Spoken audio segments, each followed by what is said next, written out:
Yes, Rija, they're ready. Yeah, we have 1 more minute to go. Thank you.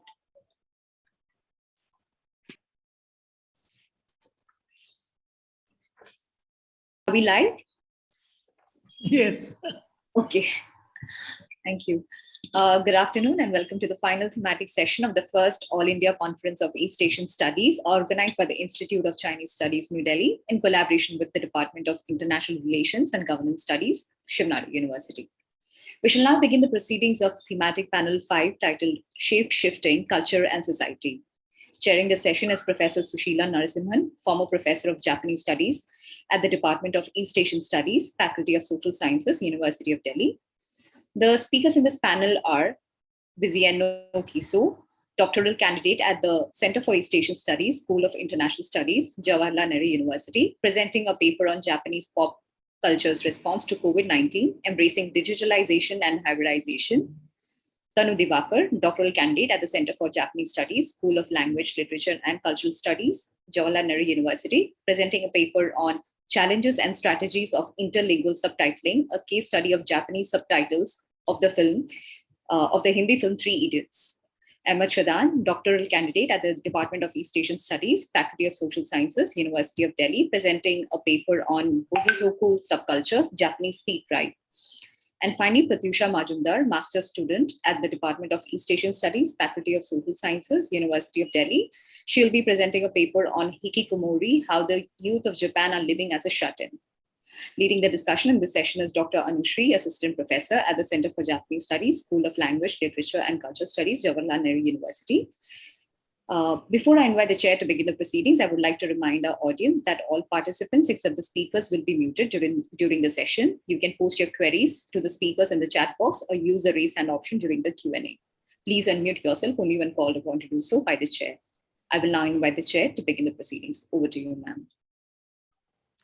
Thank you, Rija. And I'm really happy to be part of this first All India Conference of East Asian Studies.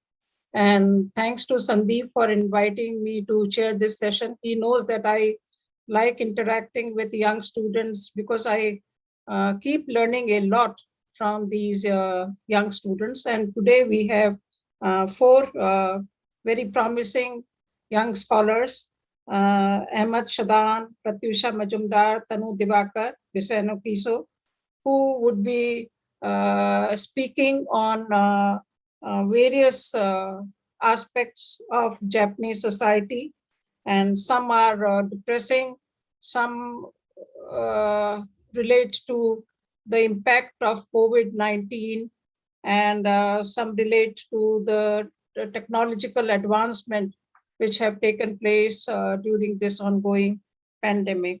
So let me start with Ahmed Shadan. The title of his paper is Bosozoku Subculture Speed Tribe in Japan. Ahmed, please. Yes.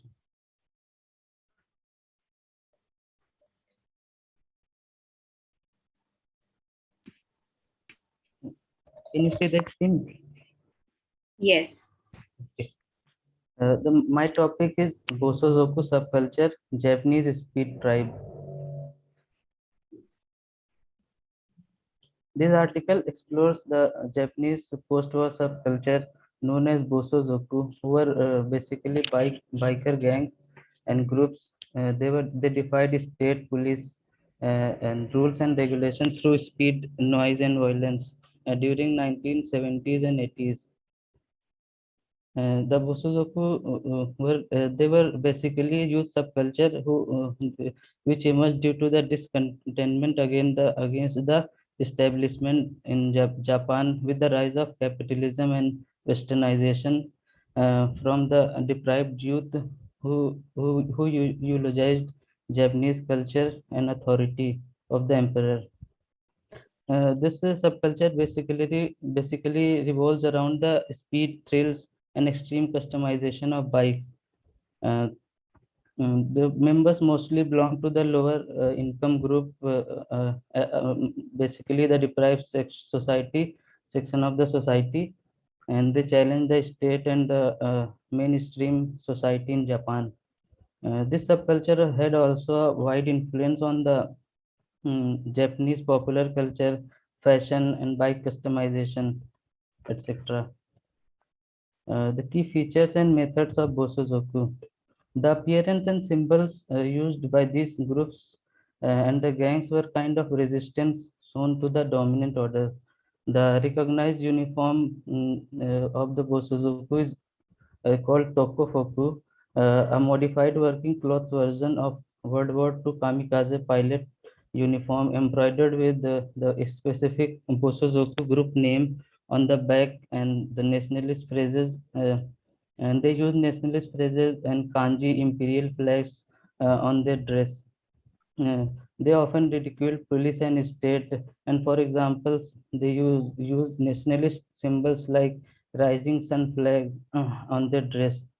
Other features like modified bikes with loud exhaust sound to gain attention, and often sported accessories like headbands and battle slogans like "Police be damned," "Bring it on," round sunglasses, surgical masks, etc.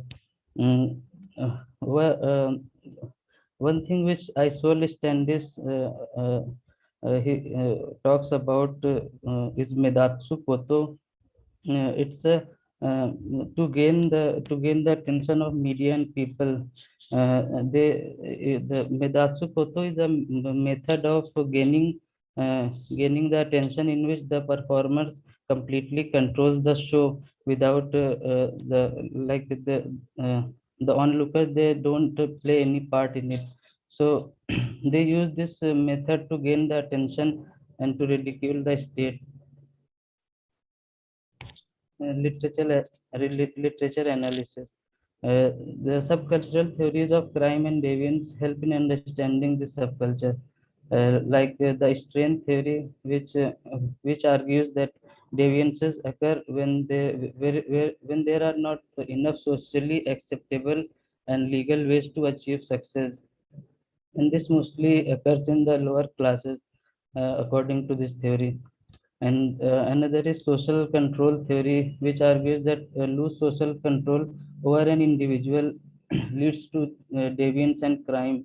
Uh, some of the factors which this theory talks about is the lack of familial ties and weak government institution, degenerate local communities, and some of the internal factors of the individuals uh, like uh, like his values and lose self-control, etc.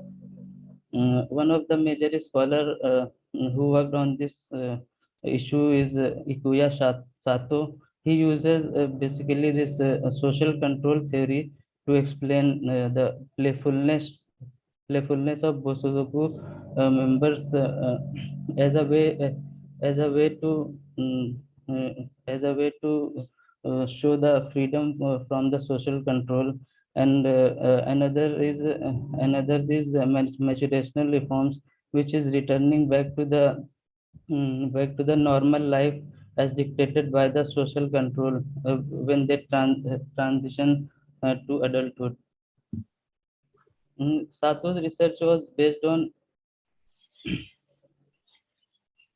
Sato's research was based on the first person eyewitness and interviews, and he focuses on physical characteristic of this subculture. Sato views Bosozoku activities as asobi, a Japanese term for play. Two words, speed and thrills, are seen as most important in this approach, as the most of the answers in the interview corresponds to these two words. Sato also talks about the concept of flow given by the psychologist Mihai Csikszentmihalyi, which he explored during the personal interviews, which means the holistic sensation that the people feel when they act with total involvement. Uh, uh, Another scholar, Isol Standis, he criticized Sato as he does Sato's approach because Sato does not take into account the historical and social causes of the emergence of this subculture. Mm, Isold explains social and economic causes by laying stress on post-war polarization based on occupational status, and he recognized some of the factors for the development of youth subculture in the post-war period. Some factors like uh, Japanese system of education, meritocracy, achievement-oriented social status, and gradual decline of extended family, and also blue-collar, white-collar divide. Um, so he lays stress on these issues to the emergence of this youth subculture. Another work which is useful in understanding this subculture is the speed rise days and night with the Japanese next generation, written by Carl Taro Greenfeld. He examines underground realities for which he went to murky alleys and lived with Yakuza gangsters and watched late night proceedings of the Bosozoku on the Japanese street. He shows the uh, mm, Greenfield question the mainstream Japanese society, which is based on conformity, control, and order. Mm, Bosozoku in popular culture. There are some of the examples we show we see in the popular culture as they utilize this subculture. The Japanese movie and manga series Akira, directed by Katsuhiro Otomo, became a huge hit around the world and played an important role in popularization of Bosozoku subculture. He creates a parallel post-war Japan where Japanese world is in complete chaos, and the one link between the reality with the movie is in Japan is the lost youth. He recreates the Bosozoku subculture with these lost youth, and they played a major role in this series. Manga series, another manga series, Great Teacher Onizuka, written and illustrated by Toru Fujisawa, is another example of Bosozoku subculture used as a premise of this manga series. And the story is about 2 minutes more, so try to wrap up. okay, ma'am. Okay. These are the examples, and now I will this conclusion. Mm, this subcultures, however, this subculture declined after achieving period of high during 1980s, and the numbers peaked in 1982, and from then on it went on to decline, and achieving a number like 6771 in 2015. Several reasons are cited, like stricter laws on Bosozoku action and the stricter laws on bike modification, and also maturational reforms are some of the reasons for the decline of this subculture. As in Antonio Gramsci's hegemony, state that state always tries to suppress the voices. Please wrap up. Time is over.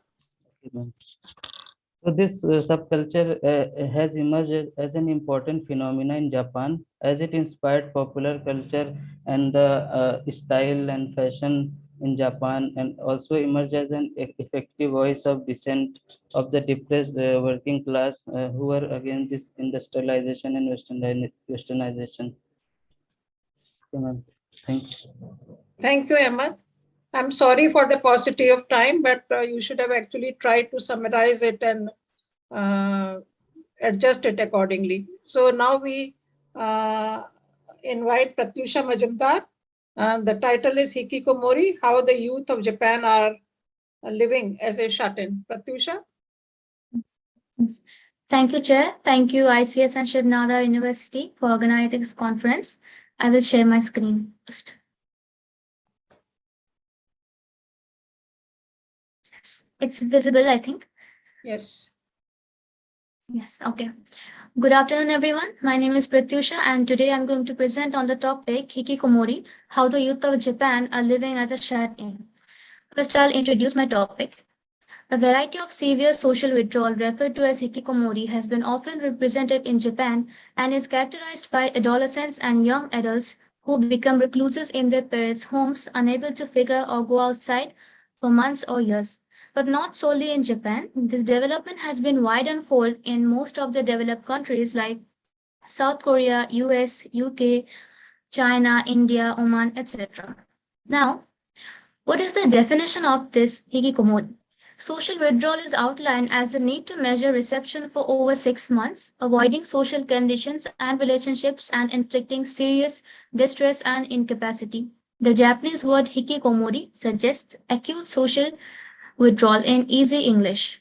The Japanese psychiatrist Tamaki Sato defines hikikomori as a condition that becomes a howl by the late 20s, stays alone, and doesn't participate in society for over 6 months. Next, we have the common tendencies of the socially withdrawn people. They pay most of the time alone, permanent shunning of social things and social relationships, sustained withdrawal for over 6 months, exclusion of individuals who maintains personal relationships. Lastly, presence or absence of mental illness.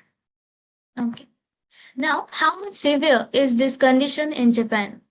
Since the 90s, withdrawal from adolescents, generally up to their 40s, has been attracting attention as a new social downside in Japan. WHO found that 1.2% of the population between the ages of 15 and 49 in Japan from 2002 to 6 experienced social withdrawal for over 6 months. One review of population-based studies in Japan with a complete of 12 cities and 3,951 people showed that 0.9% to 3.8% people had a history of withdrawal. People who died in the 60s and their concern regarding reintegration into society referred to as the 2030 problem. In step with the 2016 Japanese workplace survey, people who are socially withdrawn for over 6 months were between the ages of 15 and 39 and 540,000 number of people in Japan. Now we come to the medical point of view. So according to various epidemiological surveys, 45.5% of withdrawal cases, they had no lifelong experience with mental illness. They were considered as primary withdrawal. 33.3% of patients were diagnosed with psychosis, mood disorders, or different psychiatric disorders. 32% of patients were diagnosed with biological process disorders, and 34.7% of patients were diagnosed with temperament disorders. Up next, the stages of hikikomori. So according to the Italian scientist Marco Crepaldi, there are mainly 3 stages of hikikomori. In the first stage, people urge to be socially isolated. In the second stage, the majority of the time they spent within their bedroom or they dedicate to lonely activities. And in the third and the final stage, they fully surrendered to the urge to be socially isolated. Okay. Next up, we have the classification. So basically, we have 2 main classification. First one is according to a Japanese researcher. So according to him, we have 2 divisions: primary hikikomori and secondary hikikomori. So in the first one, adolescents don't have serious diagnostic psychopathology. However, they're unable to enter society and adapt their surroundings. And in the secondary hikikomori, the individual suffers from a variety of severe psychiatric disorders such as emotional disorder, OCD, PDD, personality disorder, etc. The second classification is according to the French psychiatrist Maya Fonstein. There are mainly 4 classifications. First is alternative withdrawal, that is described as a way to avoid normalized adolescence and live in a different way. Number 2 is a reactionary withdrawal that is described as a symptomatic response to situation of a great family stress. Third one, resigned withdrawal, that is described as a way to escape strong social pressure. And the final one, cocoon-like withdrawal, that is described as a way of time to believe that you cannot become an autonomous adult. Okay, now we move on to the common traits of hikikomori. First one we have is shame. So shame, it has long existed in Japan with patients with this issue and associates setting liable to the development of hikikomori. The Japanese tend to make social themes and structures that emphasize indirect communication. Behind that is the influence of bound values emphasized in Japanese society like shame. Next is amai. Amai is basically a Japanese word which means overly dependent. So amai will significantly impact the incidence of hikikomori in Japanese society. Dependent behaviors associated with amai are administered to believe that oldsters forgive everything. Hikikomori, particularly people who put up their families, will be affected with amai to the extent that oldsters settle for their kids to remain reception or alone for extended periods. Next up, we have is selectively social. So the socially withdrawn people, they are selectively social with the people on the web, on the internet, or social media. They do not interact in physically with other people. And last 3 points are hopelessness, fear, and mistrust. Mistrust. We can conclude this together that socially withdrawn people, they do not have any hope of becoming normal people. They feel constant fear of being judged, being bullied, and they do not have any trust to anyone. Okay. Next up, we have the causes of hikikomori. First one is social pressure. So Japan is a country with terribly social pressure. People feel the pressure of their peers to keep up with typical social norms and also the expectation of others. Second is strict education system that is very much known. Third is the parental pressure. So parental investment in a child's ideal self is a crucial purpose that should not be neglected. People invest from child to child so as for them to be the best person. Next up, we have very common role of modern technology. So children nowadays, they pay most of their time in internet, web, social media, and they do not go outside or interact with others physically. Next we have is Japan's unique way of thinking. So the Japanese have a novel means of thinking. Their ethical rules like labor, the purpose of life, Bushido code, etc. Overwork and social pressure cause a lot of stress in them. However, they select not to share their feelings with anyone. It's believed that sharing one's hardships will cause hassle for others. And six is other social situations like shufu, housewives, or kajitetsudai, the domestic helpers. They also stay most of their time in home and they tend to grow this socially withdrawn symptoms. Okay. Next, we have effects of hikikomori. So financial burden, that is very obvious. Next is 80-50 problem, that is Hachiju Goju Mondai in Japanese. So the 80-year people, they are serving their 50-year-old children. And in the COVID-19 pandemic, this situation got worse. Okay. Third is declining birth rate. That is very obvious. If one cannot leave their home, so they cannot marry or have children. Fourth is suicide. Although suicide is not proved, but in some cases it is seen that some socially withdrawn people commit suicide at the end. And last is death by loneliness, that is kodokshi. So who are single and bachelor people, they like in their old age, they like die alone and no one has to take care of them. And next we have prevention. How can we prevent this situation? Number one is family support. Number two is psychological, like clinical treatment. Number three is non-clinical approaches, like non-clinical professionals, social staff, educators. They accept the diversity of people and resist pathologizing the specific youth drawback. Number four is group therapy. Group therapy is basically the clinical treatment in the group. And five is social approaches like the free space team, rental sisters activities, and support. So their support teams offer opportunities for socially withdrawn youth to socialize with others. Next, we have hikikomori phenomena in other countries. Though hikikomori was first identified in Japan, it's unclear whether or not the development could exist elsewhere. What is more, some have reportable hikikomori-like phenomena in countries like Oman, UK, Korea. Two experimental studies calculate that 1.2% of the community population in Japan had experienced youth social withdrawal, and 1.9% of people in metropolis were socially withdrawn youth. A representative study by Lee suggested that a pair of 2.3% of high school students had been found to experience the state of social withdrawal in Korea. 1 minute more. Next up, we have 1 minute more. Yes. COVID-19. Okay. COVID-19 impact. So studies have shown that people isolated due to hyperbolic loneliness have hyperbolic stress-related mental disease supported by previous outbreaks.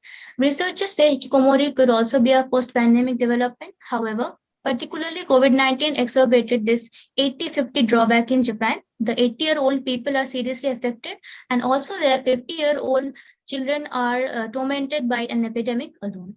Lastly, I would like to conclude my topic. So here we specifically discuss the difficulty of hikikomori, how the hikikomori victims, their parents, and society should play an equal role in abolishing this issue. Moreover, alongside Japan, the withdrawal phenomena is often seen in other countries like South Korea, China, US, UK, India, Oman, etc. Anyone can consider the fact that the primary generation of hikikomori emerged in Japan in 1990, making it even more severe. So these are the references. And thank you for your kind attention. I will be looking forward to your question and comments. Thank you. Thank you, Pratyusha, for finishing the paper on time. And now I invite Tanu Divakar, title Challenges and Strategies of Interlingual Subtitling, Case Study of Japanese Subtitles of the Hindi film Three Idiots. Thank you, ma'am. Good afternoon, everyone. I'm grateful to Institute of Chinese Studies and Shivnadar University for providing me this opportunity to present my paper in this conference. I would also like to thank the chair of this session, Professor Sushila Narsimhan, and our discussing Dr. Nishu. The topic of my presentation is, may I request the organizer to please share this screen, my PPT.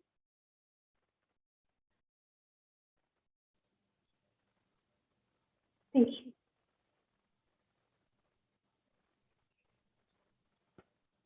The topic of my presentation is Challenges and Strategies of Interlingual Subtitling, a case study of Japanese subtitles of the Hindi film Three Idiots.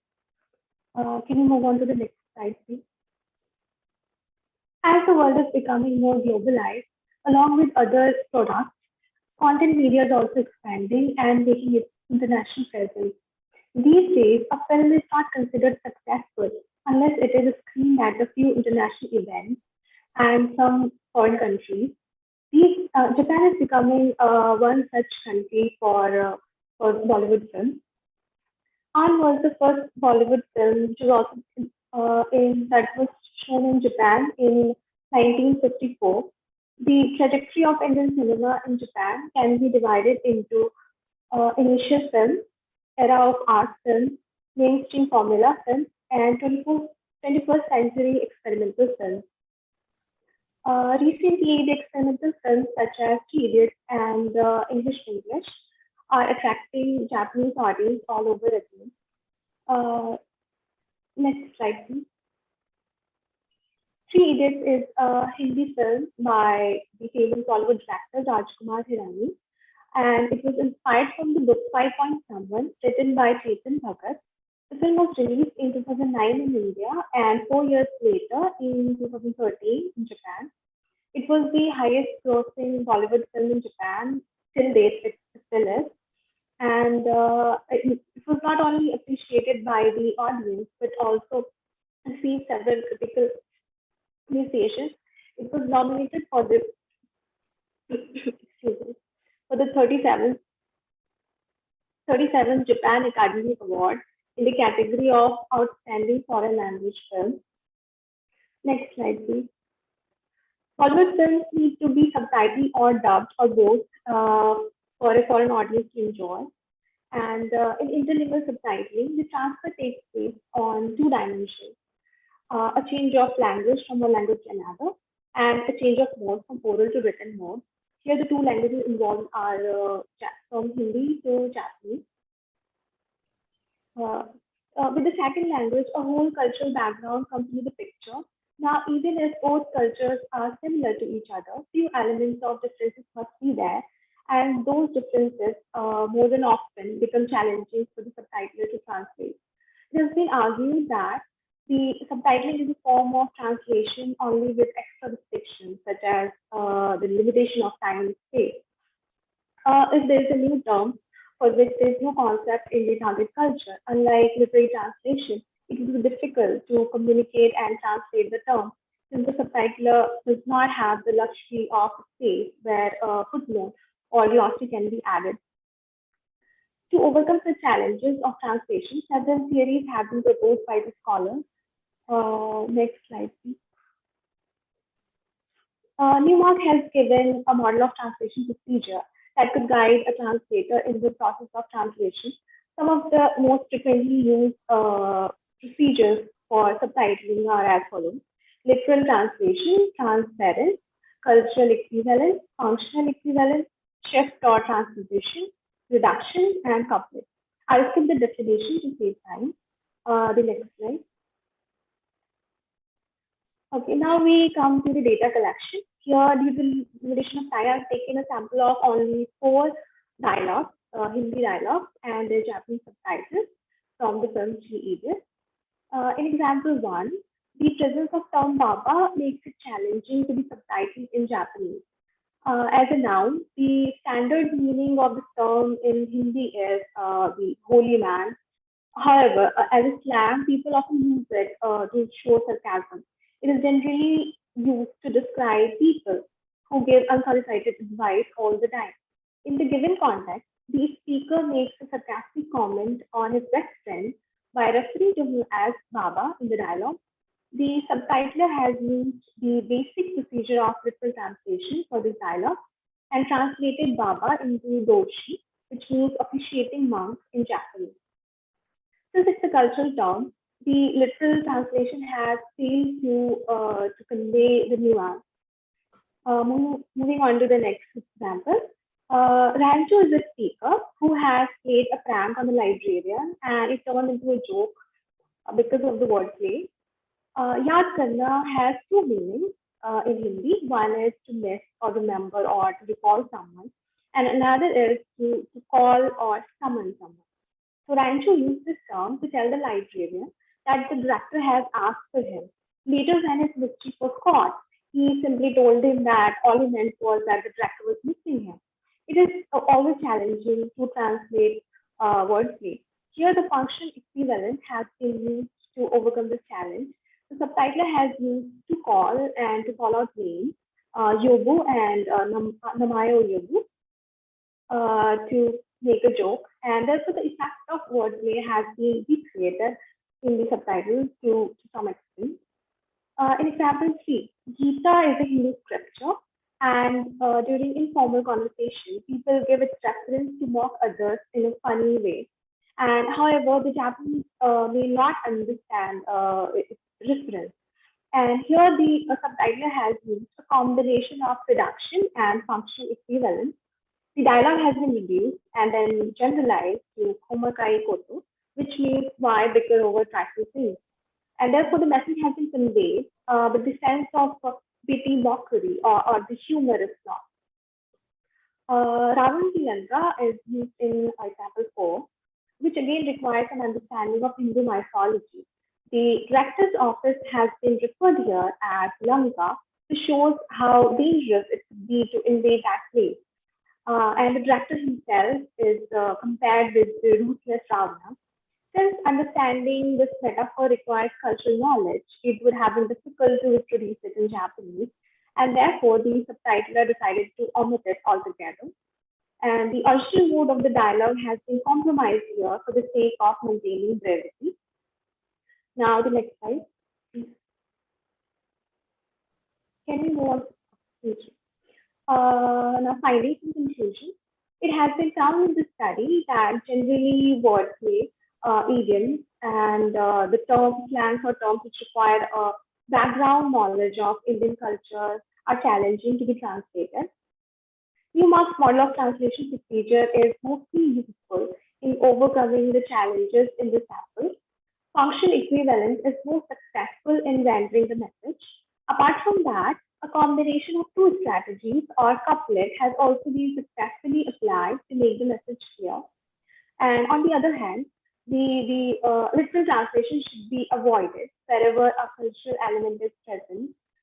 And due to the limitation of time and space, reduction becomes a useful strategy only when it is applied along with some other procedures as couplet. Otherwise, there's a danger that a big portion of the message would be lost. In case of interlingual subtitling, the dynamic between language and culture is such that it is challenging, if not impossible, to translate the entire message to the original nuance in the target language. Thank you.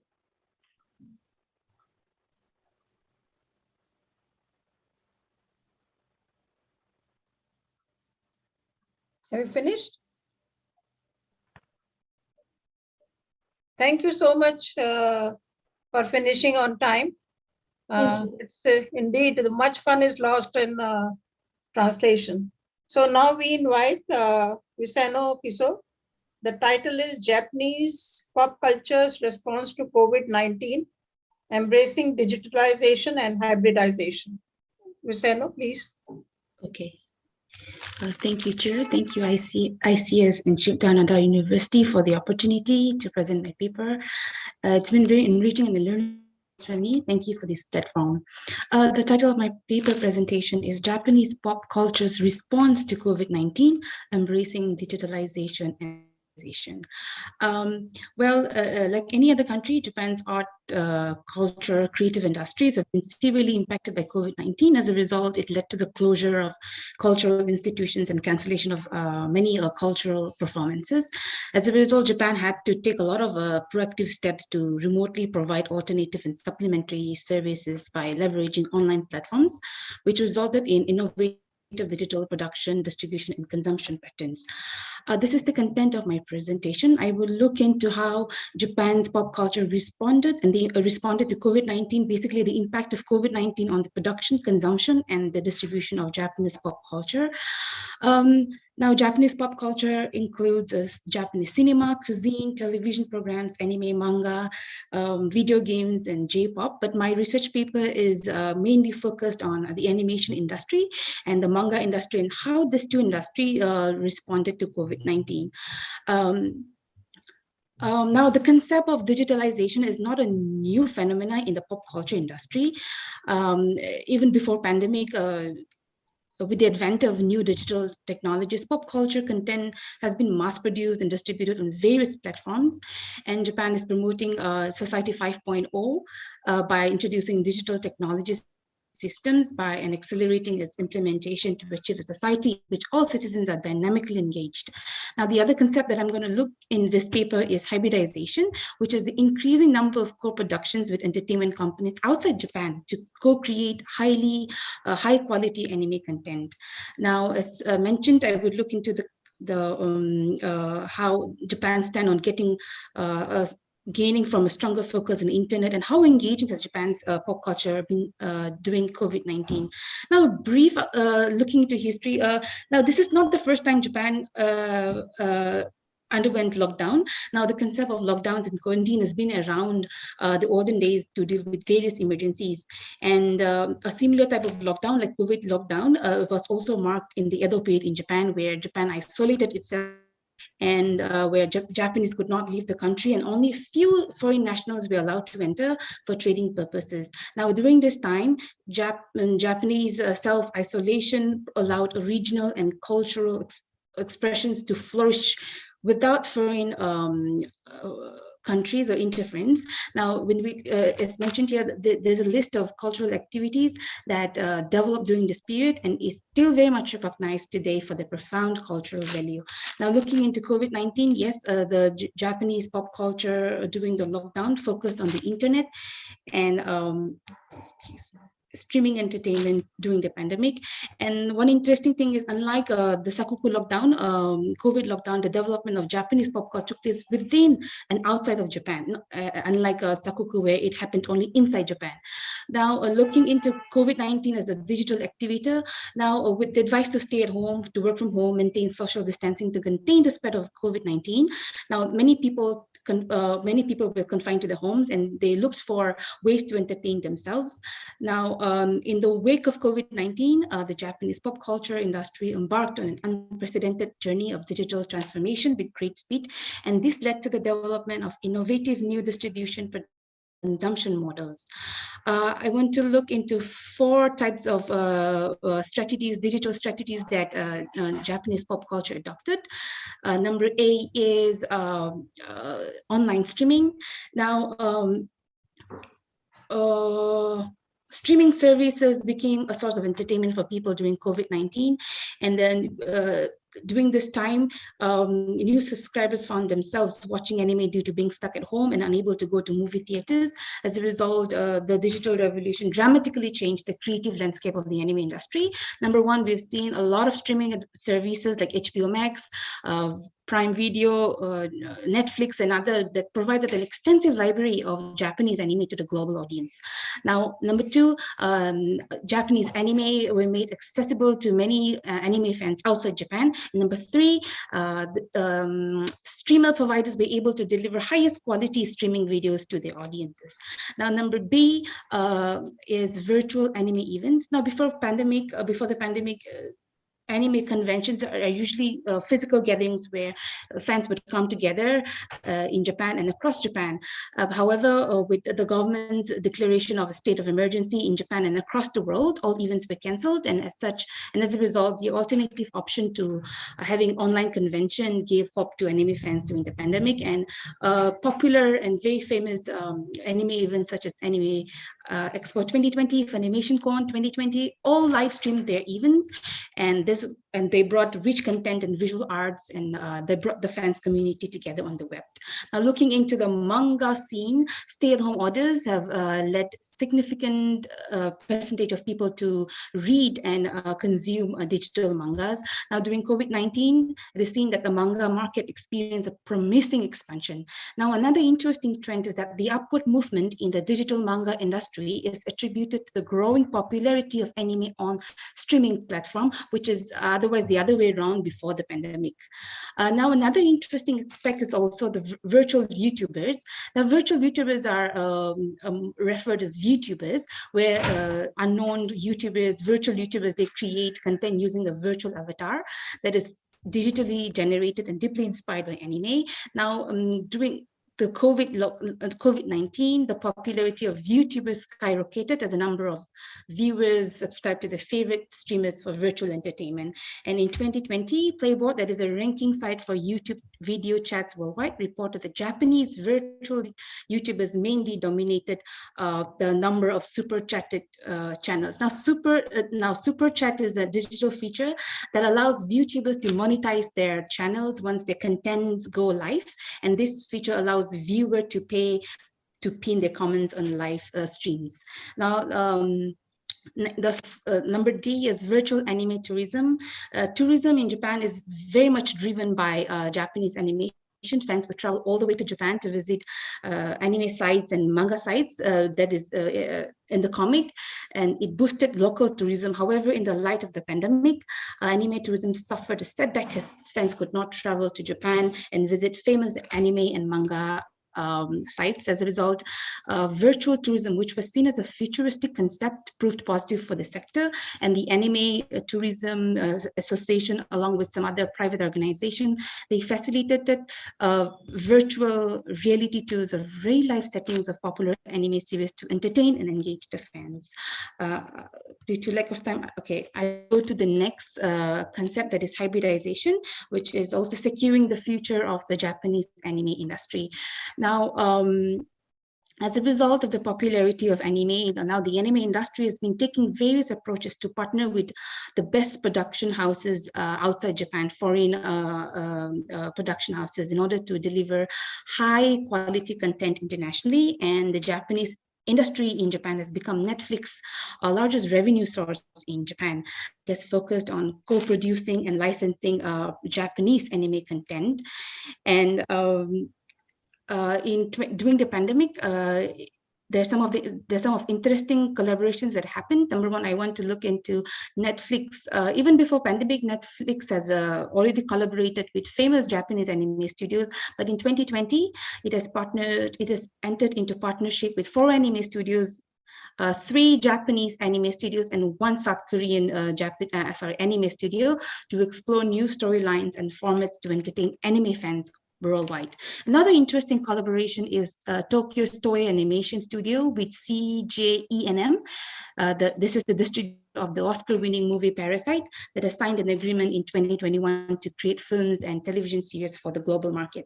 Well, this method of hybridization, it has the growth of co-production, it has opened up new opportunities to explore new skills and display the creative side of anime, resulting in even better prospect for its future. One of the main challenges that anime and manga industry is facing is piracy, especially this time when during the pandemic, illegal downloading and illegal downloading of anime and manga content online from unauthorized and unlicensed websites increased as people spend extended period on digital devices looking for ways to be entertained. As a result, a growing influence of digital technologies during the pandemic has been accompanied by concerning trends in piracy and digital ethics. And as a result of this, the Japanese parliament approved a revised anti-online piracy law to reduce the downloading of pirated content from the internet, which came into effect on January 1, 2021. Here's my concluding remarks. Yes, adopting technology in its distributing strategy has allowed the pop culture to gain an advantage over its competitors and explore new opportunities. The pandemic experience has also created a landscape for content creators to explore innovations, move forward to achieve significant success. And lastly, the trend of partnering, co-producing with non-Japanese streaming platforms and producing houses, especially Netflix, to create anime content is one of the defining features of the anime industry, and this will definitely define the future of Japanese anime in the coming days. Yeah, thank you so much. Thank you very much for finishing on time, Visieno. So we have had 4 papers with many pertinent and thought-provoking issues, which are partly due to emotional frustration and depression, and partly due to the ongoing pandemic, which has put all of us in something like Hikikomori situation. Well, COVID has also accelerated technological innovations and inventions, which have enabled us to tide over the crisis and keep ourselves mentally sane. Zoom meetings, we are now interacting with each other on Zoom, which is a great technological advancement, and online cultural performances which have kept our artistic and theatrical capabilities and activities alive. And then YouTubing and WhatsApping, all these things have become extremely popular. Now I shall, Rija, is Dr. Anushri there? Yes, ma'am. Yes, Okay. yeah. So I invite Dr. Anushri for her comments, observations, and suggestions. And after that, we can open the house for discussion. Thank you, Anushri. Nice to see you. Yeah, same here, Sensei. Thank you very much. Nice to see you.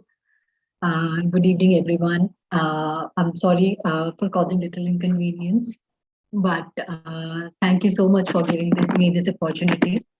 And I had read the papers, and I must admit, as Sensei also, Sushila Sensei also mentioned that all the papers, were extremely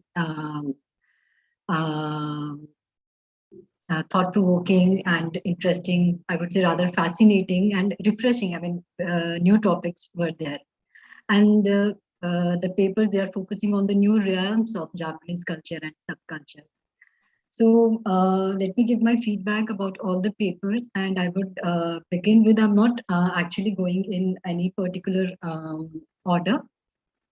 So first I would like to begin with Mr. Ahmed Shadan paper. I hope I'm pronouncing his name correctly. So Mr. Ahmed actually talked about Bosozouk subculture. I mean, it was really extremely interesting to read the presentation, to read the paper. And it is actually much of an unexplored area so far. as far as the Indian India is concerned. And he largely actually he constructed his argument on the basis of the social control theory, which is also used by Ikea Sato-san, which he mentioned, who using the theory draws on the actually playfulness and maturational reform of the Bosuzok members, which is like returning back to the normal life. He also talked about their uniforms, jackets, slogans, showing allegiance to emperor, which I really thought were interesting. And then he had also mentioned about referring to the Japanese spirit, because these slogans, they show allegiance to the emperors. So so there's a kind of Japanese spirit which these slogans show. And then he used the term Yamato. Actually, Daishi was written in his paper, which should actually be Yamato Damashi, I feel, which means the spirit of Japan, or true spirit of Japanese. So his paper actually largely constructs the argument by describing the Bosuzuk subculture as a delinquent behavior, and he concludes also with the argument that the state is trying to suppress it. So what I felt while going through the paper was that there is a kind of perhaps a gap between reality and perception as far as Bosuzuk culture is concerned, because in my mind, the question arises, I mean, are they really violent, or are they always violent? Maybe a part of them, yes, but again, like, are all the groups always violent? So some of them may be doing so, just to get the attention, as Mr. Ahmed also had mentioned. He has used the term Vedats, to be conspicuous, actually. So, just for the fun part of it. So I think while we are talking about Bosuzuk culture, these part also would need detailed attention. And then there are actually female Bosuzuk members also, which again, I think, which are again, very, very conspicuous with their loud hairstyles and clothes.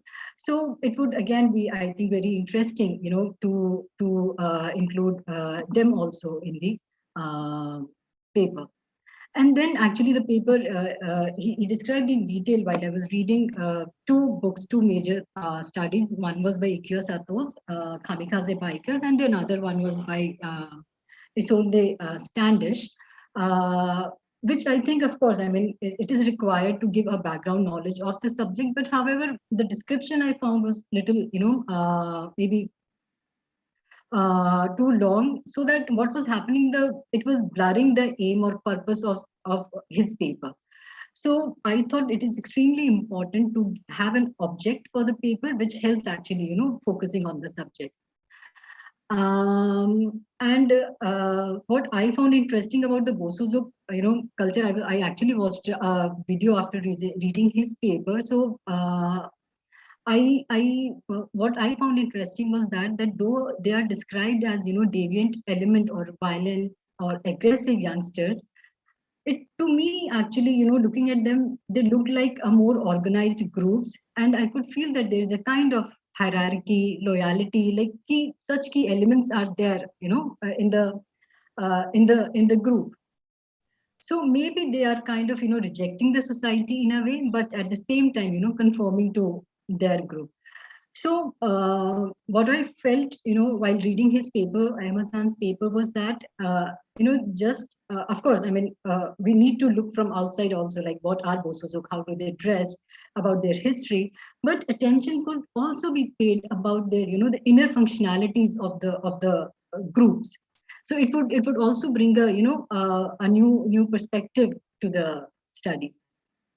And then he rightly, mentioned about Bosuzuk in popular culture like anime, manga. He talked about one manga also in detail. And then there are magazines, I feel, which are exclusively deals with Bosuzuk issues. One is they are in Japanese. One is Champurodo, Yango Oto, Raida Juning, etc. So though none of them are an issue anymore, yet I think when we are studying about Bosuzuk, they become the crucial for deeper understanding of the concept. Manga, he has already mentioned. There is one more manga I found, Haruoto Shohei Carolaway, which it seems is extremely important manga. And then there is one paper by Andres Riesland titled "Public Perception of Bosozoku in Japan," which deals with how media and newspaper created the perception about Bosozoku, which I think will be important for him to further delve deeper into this paper. Then, actually, conclusion. Ahmed-san has compared Japan government's Japan government's efforts to control Bosozoku activities with Chinese and North Korean governments. So, though he has mentioned that Japan is a democratic country, I actually have my reservations that if these comparisons actually need to be made, or just focusing on Japan, I think could be another way of expressing or writing. So I think that though usually Bosozoku studies focus on the subject as a delinquent study, but it could also be research from other perspectives as well, like rider groups and their ideologies, functionalities, to bring in the his Ahmed-san's contribution. So as a topic of research, I feel Bosozoku subculture is much unexplored part, at least as far as we foreigners are concerned, and I really feel that it has much scope for deeper and extensive research. Coming to the next papers, Pratyusha's Hikikomori, how the youth of Japan is living in shut-in. So again, Ms. Pratyusha actually, her paper deals with Hikikomori, which is a Japanese word for, severe social withdrawal or isolation. It indicates that, the term actually indicates both the patient as well as the phenomenon. So the problem with the concept is that I felt is that it doesn't have a very clear definition. And now, as new kinds of hikikomoris is coming, so there is not a clear definition so far about hikikomori. But usually, it is referred to people who have not left their home for schools or for work for more than 6 months, and usually they survive on their parents' finances. But now with internet addiction, it is becoming a major factor, which is increasing its numbers. As hikikomori cases, actually they are found in, though it's a Japanese term hikikomori, but the cases as she also Pratyusha-san also discussed in her paper, are found in other countries as well, and it is argued that if we can say that it is just confined to Japanese culture or society only. So the paper actually, rightly discussed hikikomori from various aspects. It talked about its stages, withdrawal into primary and second withdrawal, and further the withdrawal were also divided into 4 parts. And then she further elaborated on the factors causing hikikomori in Japan's case, like factors like social and parental pressures were given. And then impact of hikikomori on economy of Japan were also discussed, which I think was very, very relative and part of the paper. And then preventive measures were also suggested, that how proper social and educational system is important for people to support who are living as hikikomori. So actually, earlier, I think to some extent, the term was a kind of taboo when, the family members would actually feel shy to talk about it. However, now I feel hikikomoris are more aware of themselves, like aware of their own situation. And there is a kind of lesser inhibition in calling themselves hikikomori. So the question which the current issue should be focusing is, whether it should be categorized as a mental or psychological disorder, or it should be considered as a reaction to the inability to the social and cultural conformation. So because now we see there are cases, and especially during this pandemic, COVID pandemic, such cases are more, that there are productive hikikomoris now, wherein they may look like living a passive recluse life, but they are working on laptops, and computers using internet like freelancers, of course, instead of a office setup, and they are earning a decent income. So I think that, when we discuss about Hikikomori, instead of, going for the conventional idea, it should also be, approached from different such angles now. And then what personally I feel quite intriguing about hikikomoris are that, when we think of hikikomori, actually adult men, the image which comes to our mind is of adult men and not women. So again, here also, I think it might be interesting to delve deeper into, through the numbers and go through the statistics that, I'm sure, I mean, women, female hikikomoris will also be there, but either, they are, because they are considered as housewives or house helps. So they don't, like, as a perception, when we think of it, they don't come into the picture. So, that's my suggestion, that if, the study can also delve upon this female hikikomoris too, and it would bring, a broader picture. Another thing which I found about Pratyusha's paper was that about citations. Actually, websites like Wikipedia are usually avoided during academic writings. So because she had cited, I think, one should be careful when we are making such citations. And another part was that when Pratyusha-san, she's divided her social withdrawal into 4 categories: alternative, reactionary, resign, cocoon. And one website where she had cited, quoted was, Hikikomori Italia. So Italia is actually Italia, Italia, Italy. So, I think that, when we are citing or when we are, quoting something, we really need to be careful whether this categorization is country specific or more general in nature, and is, applicable to other countries as well. And having a look at her references, I could see that, there are BBC news items and blogs, more of, such news pieces and blogs or websites were used. So I thought that maybe more of, research books and academic articles should also be included in the study. Otherwise, I really like the paper. The concept of 80-50 was new to me. And yes, one more point was that, it's better to add statistics and numbers, of hikikomoris, because it would always, give a clearer picture. And if there is, I'm sure there is an increase in numbers during the pandemic also. So that would, give a clearer picture if we have more statistics and numbers. And it would also, situate the research in the current scenario in which we are living in, and it would make, I think, the research more relevant. Then coming to Visieno-san's paper, again, extremely interesting and relevant topic considering today's times, Japanese pop culture response to COVID-19. And we all know that, pop culture, especially anime and manga, are Japanese, #1 export to the world. And during the pandemic, people were forced to stay indoors, telework, online classes. These were the most commonly used terms we would, often hear. So pandemic, yes, it impacted the entertainment industries, as the live shows, theaters, concerts couldn't happen. But yet, I think it gave a boost, as Visieno also rightly mentioned, that it gave a boost to the anime industry. So that's why I think the study on Japanese pop culture response to COVID-19 is extremely fresh and relevant in today's time.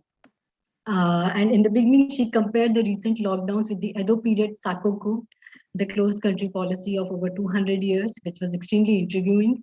People may have views if, both are comparable, giving the reasons and circumstances, and, and the duration, of course, were different. And also considering the fact that Japan was not the only country during the COVID, imposing lockdowns. However, yes, as far as proliferation of, art forms are concerned, there could be, I think, common grounds.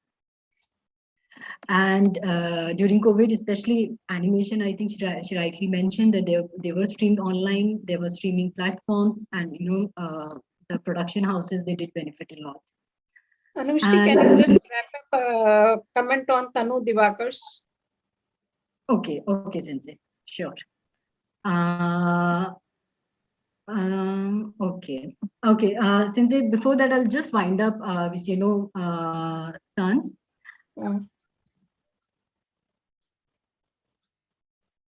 Okay, I'll just wind up first. Actually, another thing which she talked about was hybridization. Hybridization, actually, she had talked about the hybridization in the sense of collaboration, co-productions between the production houses, which again was a new thing. The only thing I thought Visieno's paper was that, because I myself, I belong to, language studies and culture studies. So I thought maybe, of course, she mentions that, Netflix numbers and the usages, the users, they went up. So, but I really wanted to, know that what about the content of those, for example, we YouTubers, or the animation movie which she talked about, was only the COVID the only reason that it became popular, or there were, something in that movie, in that animation, Kimetsu no Yaiba, that, which people could resonate with, Japanese people could resonate with. So I wish that, some emphasis could be laid on the content part as well. So that was about the Visieno's paper, and about yes, Sensei. Yeah, give me please 2 minutes, Sensei. I'm sorry. And about Ms. Tanu's paper, yes, again, Bollywood, she talked about challenges. So I'll just talk about where I think she can improve her paper. There are 2-3 points. One was that about her corpus of subtitles, though she has mentioned the Japanese DVD, but I think she should also give the Hindi DVD as well. And somewhere in her paper, she has mentioned, deaf and hard of hearing. I think should be that these terms should be rather avoided, and more nuanced terms that she could use. And another thing which I found was, she has very well explained the Newmark's theory and its procedures. But there were few things wherein I thought that, maybe 2 or more theories could be applicable. For example, in one of the dialogues, it says, "Ab kuch naya laye hain hamare Baba Ranchota." So if you see the dialogue, the source text, it ends, the source language is a statement, but when we see the target text, it also has a question mark. So instead of just looking into the cultural connotations, of the terms, rather she should also look into the structure part of the sentences or dialogues, which I think was important. And another part was that I thought that Sensei, but another part, just give me a minute, Sensei. And another part I think that Tanu-san could have talked about was the title translation, because the Three Idiots, it is not a literal translation. Literal translation could have been Sannin no Baka or Baka Sannin, but it has been translated as Kitto Umakui, which can roughly be translated as, it's going to be fine, giving it a positive connotation. So that point, I think she could have, worked on it. One last point which I would, like to add to all the paper presenters is that Japanese language resources should be added, to bring in more authenticity, be it Hikikomori, Bosozoku, respond to COVID, of pop cultures. So I think, because we must know how Japanese people see and understand, and they write about their issue in their own language. So that would be Thank you so much. Thank you so much, Anushri. Thank you. So now we open the floor for question answers. Ma'am, I don't see any questions on the chat box, so maybe we could ask the speakers to respond to the discussant.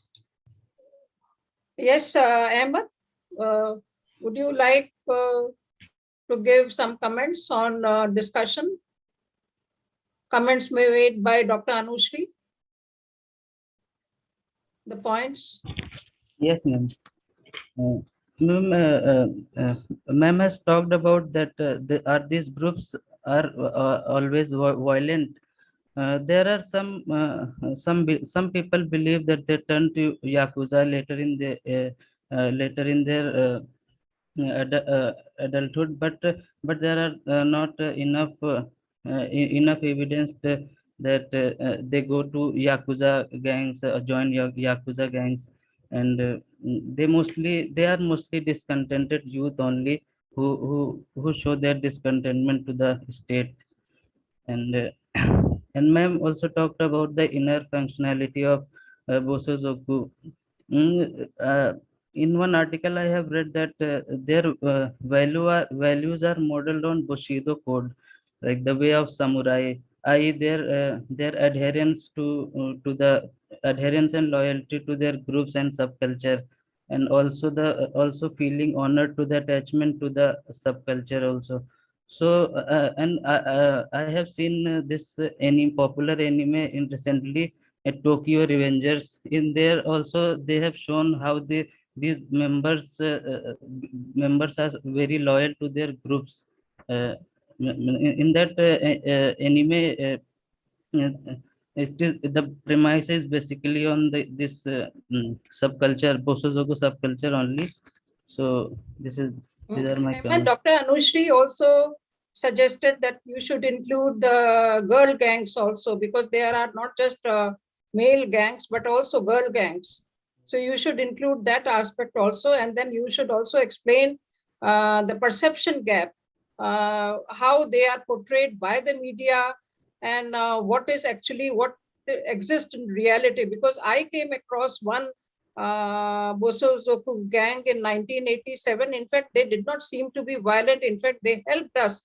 I was going with my sensei, and the car got stuck in muddy slush. And 4 boys, they just lifted the car out of that. So that means they also do some good to the society. I think most of them are doing just for fun or to enjoy the taste of freedom. Yes. And also give vent to their frustration. Yes. So you should also incorporate those points and try to elaborate upon these points. Okay. Pratyusha? Yes. Yes, Yeah. thank you for your valuable comments, Anushree ma'am. So I would like to say that that you have commented that there are less female in like the in socially withdrawn youth or socially withdrawn people who are hikikomori. So I have seen this also, and in some NHK documentaries, I have seen that most of the socially withdrawn people are male. And also in the research papers also female are very less in that situation. And then your comments regarding on the um, like the Japanese sources, I will definitely look into it. So Pratyusha, have you, in the conclusion, you mentioned about Oman and many other countries, including India. Have you tried to look any Hikikomori case in India? Because I don't know if you remembered in 2011, 2 sisters, they had shut themselves in somewhere in Noida, and some Japanese scholars, Professor Hattori, they conducted some research, and they termed it as kodokushi, so death by loneliness. So that is also part of hikikomori. So why not take some instances from India? Then I don't know if you have seen this movie House Arrest, directed by Shashank Ghosh and Samit Basu. It was shot in Delhi I think 2 years back, and that also addresses the issue of hikikomori. So if you can make a comparative study, that means the hikikomori, especially during pandemic, it is on the rise actually, and it has also affected other countries. So that would make your study very interesting. yes, thank you. I will surely look into. And Tanu Divakar, do you have anything to say? Any comment on Dr. Anushri's suggestions? Yes, thank you so much, Henry, for your feedback. I will definitely incorporate all those, whatever you have And I try to include all the procedures. About SCH, that he has said that I should avoid the term like deaf and hard of hearing. About that, I would like to say that it is actually kind of a established term, and to define a type of subtitle. And so that's why I included that. And yes, I should have included the translation of the title, like how the title of the film has been translated. It would have been very interesting. And it's actually from one of the song of the film, very popular song, All Is Well, that has been translated as Kiso. So thank you so much. So these are the problems in translating and dubbing Hindi films. I wonder what about South Indian films, because South Indian films are equally or probably more popular than the Hindi films. Have you tried to look at that also, Tanu? Yes, Sensei, but actually the thing is, Hindi is my language. I would not understand like South Indian languages, but yes, Muthu is extremely popular in Japan. In fact, more popular than other Bollywood films. Yes. Rajinikanth is, I believe, very yes, popular. he is very famous. Okay, Visieno, would you like to say something? Visieno, are you here? Yes, thank you, Anushi Sensei, for your comments and feedbacks. One thing I would like to, yes, I think it's very important for me to also mention about the content of Netflix, the content of Netflix, and also you mentioned about how the success of the film, The Demon Slayer, Kimetsu no Yaiba, resonated with COVID-19. I think the theme of protection was highlighted in the film, and it resonated with the advice to stay protected and protecting loved ones during COVID-19, because I think in this film, it's a story about a boy who's on a mission to defeat a demon who has been tormenting his loved ones. So I will definitely incorporate that in my paper. And yeah, and also other comments about looking more into COVID-19 lockdown and Sakoko lockdown. Thank you. Visieno, have you tried to look into the various genre of YouTube? Because, you know, during pandemic, especially the program about cooking, activity, some art and craft, you know, so that, you know, in order to keep the people engaged and socially active and keep themselves entertained, and also engaged in creative activities. So have you also tried to look at that? Because if you look at YouTubes, I mean, these genre are becoming very popular. Yes, ma'am. Yes. In all honesty, no, I have not looked into that aspect, but yeah, I will definitely look into it and incorporate that as well. Thank you. Okay. Any other? Thanks for that comment, Sensei. Actually, I wanted to say that that along with the movies, the YouTubers, you know, the content they are producing, because that would be very, very Japan specific and, you know, Japan centric. So I guess she should also be looking into that content as well. Yes. So thank you. Thank you. So all the 4 papers very pertinent, deal with very pertinent issues. I mean, now Bosozoku, it must have been on rise in 1970s and 1980s, but I'm sure, I mean, these biker gangs who drive with high speed and without any silencer. So we should not dub them as, brand them as violent, or they just they like to defy the laws and rules. They are also trying to give vent to their frustration. And you can also come, I'm sure in India also, sometime back, you know, in India Gate, there were some such biker gangs. I don't think we have any terminology for those biker gangs, but and then try these girl gangs also. So it has become a very common feature, not only in Japan, but I saw in America also. I mean, the way they drive, but they don't indulge in any violent activities. I mean, maybe they defy the traffic rules and traffic lights and signals, but they don't indulge in. I have not seen, I have not heard about it. Very nice papers, all these, and I really enjoyed listening to them. Bosozoku, I did not, in fact, remember the name. I had met them, but I did not know that they were known as Bosozoku. So thank you very much. And thank you, Anushri. It's nice. I mean, you wrapped it up so well and gave your views. Thank you so much. Rija, what do we do now? Ma'am, I don't see any queries on the chat box, so we can wrap up the session. Okay. Yeah.